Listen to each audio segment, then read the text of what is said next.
Hello friends, welcome to the Global Learning. Fun learning in global learning? So let us start with today's topic. So आज का हमारा topic है state board organic chemistry biomolecules. So आज हम लोग biomolecules का topic start कर रहे हैं which is in the organic chemistry class 12th. ये आपको कॉन्सेप्ट लर्निंग में हेल्पफुल रहेगा. In the JEE Mains advance और नीट में भी आपको हेल्पफुल रहेगा. So let us start. ये क्या है? कार्बोहाइड्रेट्स. सो हम लोग फर्स्ट क्वेश्चन से स्टार्ट करते हैं. सो हमारा फर्स्ट क्वेश्चन है what are carbohydrates, give examples. So carbohydrates क्या होते हैं? Carbohydrates may be defined as an optically active polyhydroxyaldehydes or ketones or the compounds which on hydrolysis gives polyhydroxyaldehydes or ketones. Carbohydrates optically active होते हैं और वो पॉलीहाइड्रोक्सीअल्डिहाइड्स या ketones होते हैं, या फिर उन हाइड्रोलिसिस करने पे हमें पॉलीहाइड्रोक्सीअल्डिहाइड्स या कीटोन्स मिलते हैं. एग्जाम्पल्स है ग्लूकोज, फ्रक्टोज, सुक्रोज एक्सेट्रा. आगे हम लोग और एग्जाम्पल्स देखेंगे. So let us take the second question. Classification of carbohydrates with respect to hydrolysis. So carbohydrates are classified into three broad groups in accordance with their behavior on hydrolysis. These are monosaccharides, oligosaccharides and polysaccharides. Monosaccharides do not hydrolyze further into smaller units of polyhydroxyl aldehydes or ketones. Oligosaccharides on hydrolysis yields 2 to 10 units of monosaccharides, and accordingly they are further classified as disaccharides, trisaccharides and so on. Polysaccharides give a very large number of monosaccharide units on complete hydrolysis. ये जो इधर English में लिखा है वो same मैंने आपको table में भी बताया है. So let us study the table. So carbohydrates को हम लोग saccharides भी कहते हैं, which means sugar. So saccharides are divided into three types: monosaccharides, oligosaccharides and polysaccharides. Monosaccharides do not hydrolyze into smaller units. मतलब हम लोग इसका हाइड्रोलिसिस नहीं करवा सकते. Glucose, fructose and ribose is the example of monosaccharide.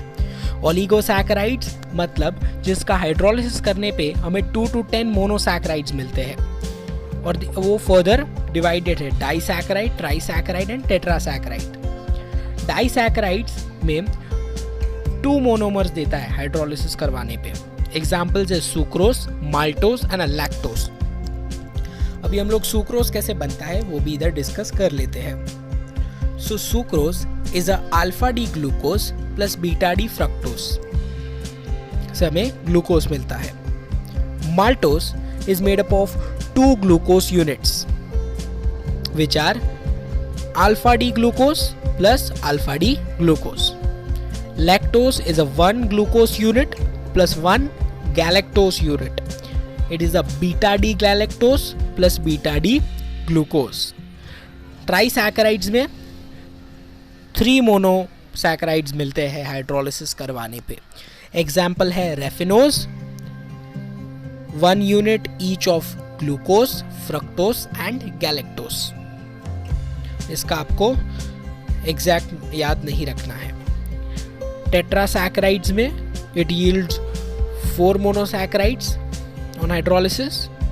Example है स्टैक्योज, on 1 glucose unit plus fructose unit plus 2 galactose unit.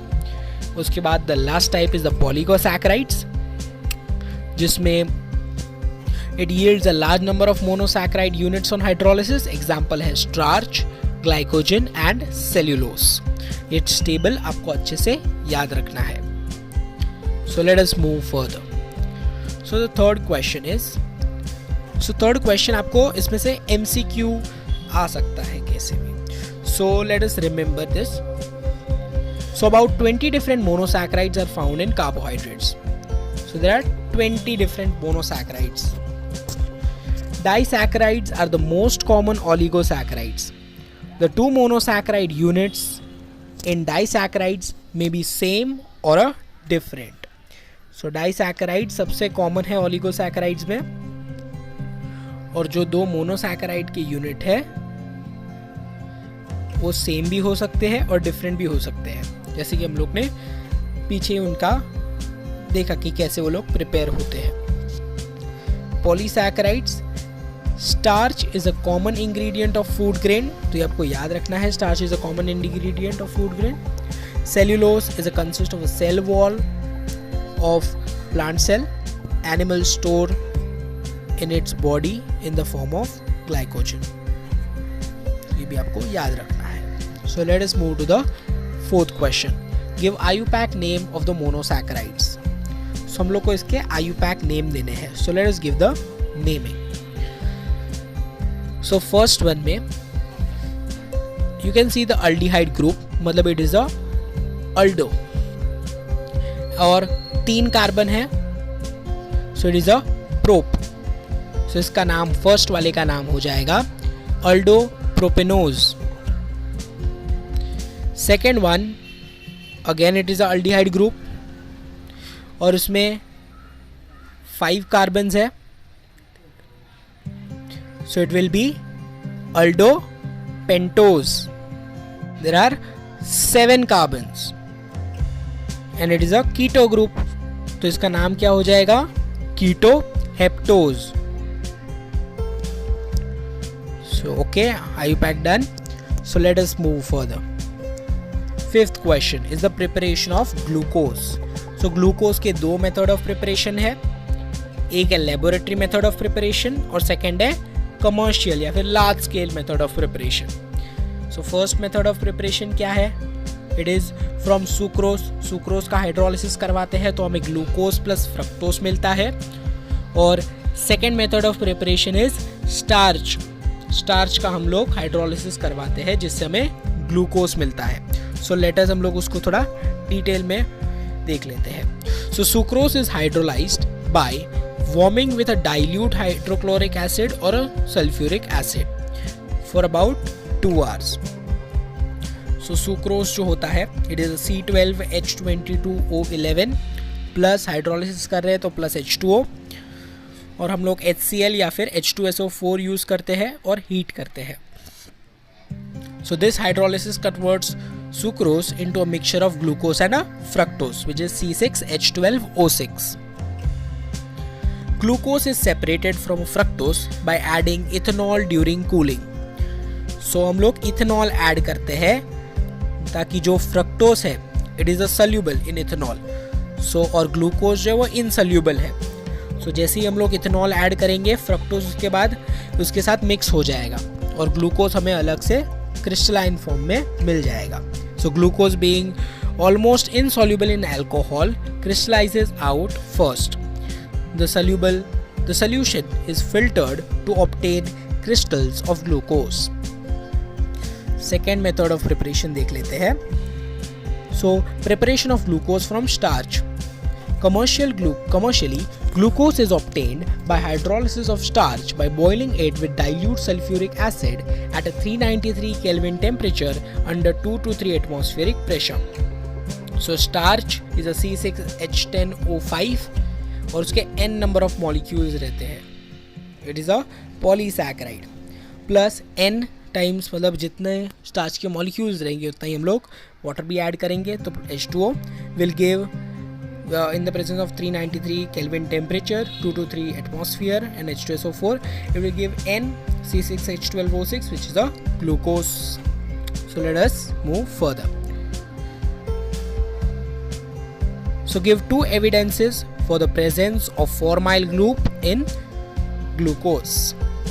So ये सारे evidences जो है, there are 5 evidences, ये 5 के 5 आपको याद रखने हैं और इसका एक सेपरेट वीडियो जो है आपको मिल जाएगा जिसमें हमने एविडेंसेस को अच्छे से डिस्कस किया है।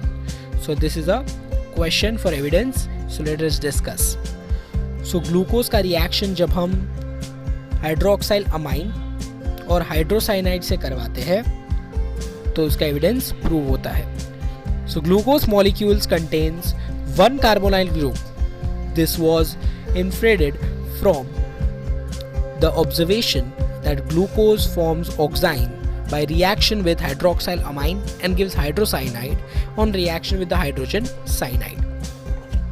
So जब भी हम ग्लूकोज का hydroxyl amine which is NH2OH के साथ रिएक्ट करवाते हैं, सो ये अल्डिहाइड का रिएक्शन है. सो अल्डिहाइड जो होता है वो डबल बॉन्ड NOH फॉर्म कर लेता है, CH double bond NOH, you can see here. So it will form oxime, इसको हम लोग ऑक्साइम कहते हैं. और जब भी हम HCN के साथ रिएक्ट करवाते हैं तो इट फॉर्म्स CH एक OH and here it forms CN. So it forms cyanohydrine. So इस reaction से it is proved the evidence of formyl group which is a carbonyl group. So let us so give evidence for the presence of primary alcohol in a glucose. So primary alcohol का evidence कौन देता है? So it is a strong oxidation. जब भी हम strong oxidation करवाते हैं glucose का तो it gives the evidence for primary alcohol. So glucose contains one primary alcohol. This was inferred from the following observation. Glucose and a gluconic acid, both on oxidation with a dilute nitric acid, gives the same dicarbonyl carboxylic acid called saccharic acid. So glucose का जब भी हम strong oxidation करवाते हैं तो it forms saccharic acid. जिसका structure you can see here. This one is the saccharic acid. Here it is COOH, CHOH4, COOH. और gluconic acid का जब भी हम लोग स्ट्रॉन्ग ऑक्सीडेशन करवाते हैं तो भी हमें सैक्रिक एसिड मिलता है. ग्लूकोनिक एसिड कहाँ से मिला? सो ग्लूकोनिक एसिड हमने ग्लूकोज का माइल्ड ऑक्सीडेशन करवाया using bromine water. So accordingly you can see. So which reaction of glucose shows that there are 5 OH groups? So again this is an evidence question. So glucose का हम लोग acetic anhydride से reaction करवाते हैं जिससे उसके पास 5 OH group है वो प्रूव होता है. So it forms glucose penta acetate plus acetic acid. So let us see the 9th question. Solve. So now there is a question. An alcoholic compound was found to have molar mass of a 90 U. It was acetylated. So molar mass of the acetic derivative was found to be 174 U. How many alcoholic groups must be present in the original compound? अभी हमने किसी compound मतलब alcoholic compound का acetylation करवाया है. सो acetylation process में क्या होता है, जो OH ग्रुप रहता है वो C double bond O CH3 में कन्वर्ट हो जाता है. So the C double bond O groups get converted into C double bond O CH3. सो जो कंपाउंड है उसका मोलार मास हमें दिया है 90 और हमने एसिटाइलेशन करवाया है तो उसका मास चेंज हो गया टू 174. सो हम लोग क्या करेंगे, इसमें से जो H है वो रिप्लेस हो रहा है C double bond O CH3 से. सो H का मास क्या होता है, इट इज 1 और इसका मास हम लोग कैलकुलेट कर लेंगे 12 प्लस 16 प्लस 12 प्लस 3. सो इसका मास आ जाएगा 43. सो जब भी हम लोग एसिटाइलेशन करवा रहे हैं सो 43 का मास ऐड हो रहा है और एक हाइड्रोजन निकल रहा है, मतलब 1 मास सबट्रैक्ट हो रहा है. तो एक्चुअली जो रिड्यूस हो रहा है वो कितना है, मतलब जो मास एक्चुअली लग रहा है वो, सो it is 43 minus 1 which is 42. तो एक्चुअली 42 का मास जो है वो ऐड हो रहा है. सो ये जो है हमें मिल गया कि कितना मास ऐड हो रहा है एक एसिटाइलेशन करवाने में। सो अभी हम लोग यहाँ से फिर मास का डिफरेंस निकाल लेंगे and you can see the solution. हम लोग मास का डिफरेंस निकाल लेंगे 174 माइनस 90 जो हमें 84 देगा। So number of OH groups will be 84 divided by 42 which is equals to 2। So the 10th question, okay so do you know, so ये again a simple MCQ में आ सकता है। A structural formula contains n number of chiral carbons. So अगर n number of chiral carbons है तो हमें उसके मैक्सिमम स्टीरियो स्ट्रक्चर्स चाहिए या फिर ऑप्टिकल आइसोमर्स चाहिए। So the formula is 2n। जैसे कि हमें ग्लूकोज का निकालना है। सो ग्लूकोज में कितने कायरल कार्बन्स रहते हैं? 4 कायरल कार्बन्स बीच के। ग्लूकोज का स्ट्रक्चर क्या होता है? सो ग्लूकोज का स्ट्रक्चर होता है इधर CHO, इधर आएगा CH2OH and then there are 4 chiral carbons here, इधर H, OH, C3 is the उल्टा is the, so इधर उल्टा आएगा, इधर H, OH, H, OH। so you can see ये जो 4 कार्बन है ये वाले, ये 4 are the chiral carbons। so you can see this, ये ग्लूकोज का स्ट्रक्चर है। this is the glucose। So glucose में 4 कायरल कार्बन्स है। सो 2^4 मतलब 16 आइसोमर्स है, जिसमें से एक is the glucose. X ray crystallography से फर्स्ट टाइम हम लोग ने सोडियम रुबिडियम टार्ट्रेट का रोटेशन ढूंढा था। So let us go to the 12th question. So 12th question again it is okay, इसमें हमें D और L कॉन्फ़िगरेशन करना है। सो D और L कॉन्फ़िगरेशन कैसे देखते हैं? तो it is a very simple, आपको बस वो देखना है, इधर OH ग्रुप्स को देखना है। सबसे लास्ट वाला जो कायरल कार्बन रहता है उसके OH ग्रुप को देखना है। अगर वो राइट साइड है then it is a D configuration, और अगर वो लेफ्ट साइड है then it is a L configuration. So you can see the answer, it is a D triose and the second one is the L ribose। okay, so let us move to the 13th question। so draw structures। अभी आपको structures बनाने को आने चाहिए, जैसे कि ग्लूकोपाइरानोस, इसका structure बनाने को आपको दे सकते हैं। So you must know the structure of glucopyranose. So structures जो होते हैं वो दो टाइप्स के हो सकते हैं। It can be a alpha structure और अ बीटा स्ट्रक्चर। अभी अल्फा स्ट्रक्चर और अ बीटा स्ट्रक्चर में क्या डिफरेंस है? सो अगर ये जो OH ग्रुप है ये अगर ऊपर आए then it is a beta structure, और OH ग्रुप अगर नीचे आए ये वाला then it is a alpha structure. Okay, और ये बनाना कैसे है? So let us take a blank screen. So कैसे बनाएंगे? तो सबसे पहले तो आपको इधर साइड में अपना जो फिशर प्रोजेक्शन स्ट्रक्चर है वो बना देना है, फिर आप हैवोथ प्रोजेक्शन कर पाएंगे। सो इधर CH2H, then we are having इधर 4 कायरल कार्बन्स, इधर H, OH, OH, H, H, OH, H, OH। Okay, so like this it is the glucose. तो आपको सबसे पहले इधर पायरानोज का रिंग बना देना है ऐसे, then here you have to make the डंडी, then let us make the beta structure. So OH यहाँ पर ऊपर आएगा, this is the beta structure, और नीचे H आ जाएगा। सो ये कैसे बनते हैं ये स्ट्रक्चर्स? सो इधर जो ये H रहता है इसका जो है इधर ऐसे बॉन्ड बन जाता है, और इधर it becomes OH and H। here you have to then second वाले में क्या आएगा? तो इधर आएगा H, OH, इधर आएगा OH, H। ये सेम जो है यहाँ पर हम लोग इधर पुट कर रहे हैं। इधर आएगा H, OH, और फिर इधर आएगा CH2OH, और इधर आ जाएगा H। so like this you can make the structures। Second आपको बोल सकते हैं दैट लैक्टोज का structure. So lactose is a beta D galactose plus beta D glucose, तो दोनों को आपको सिर्फ एक ओ लिंकेज से जोड़ना है, which is a beta 1,4 glycosidic linkage.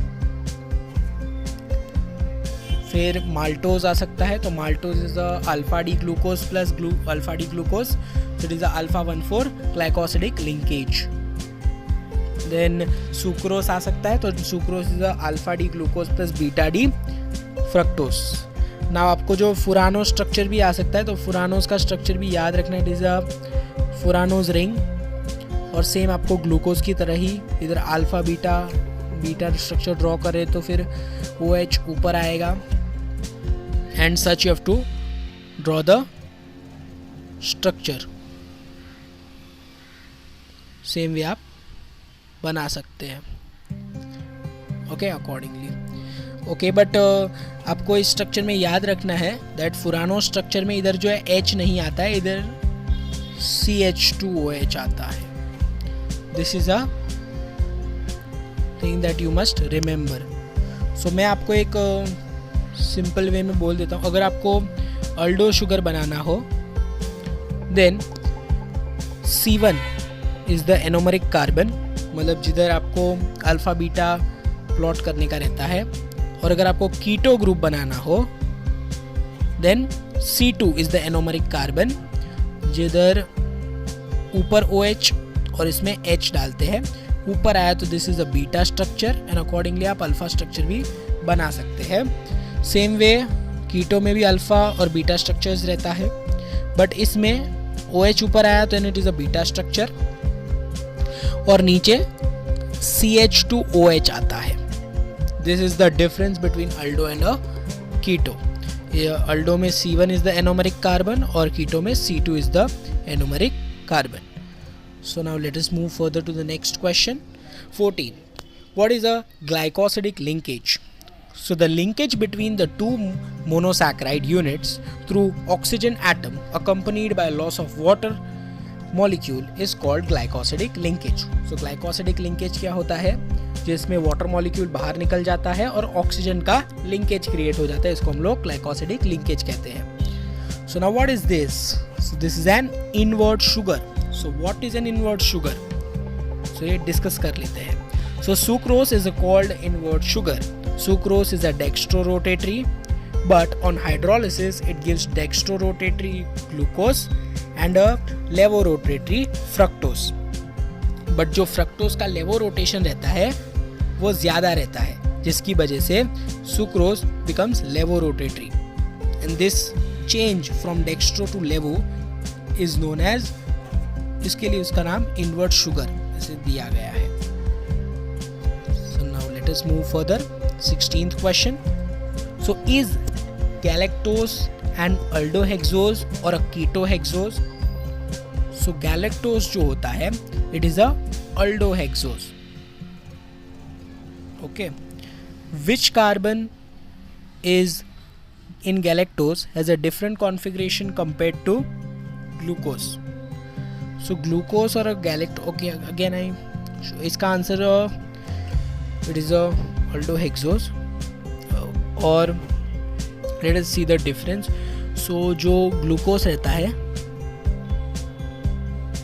उसमें C3 carbon is the invert, मतलब उल्टा आता है, उसमें सब में HOH बॉन्ड्स आते हैं ग्लूकोज में, बस C3 वाला जो रहता है वो उल्टा रहता है। फ्रक्टोस में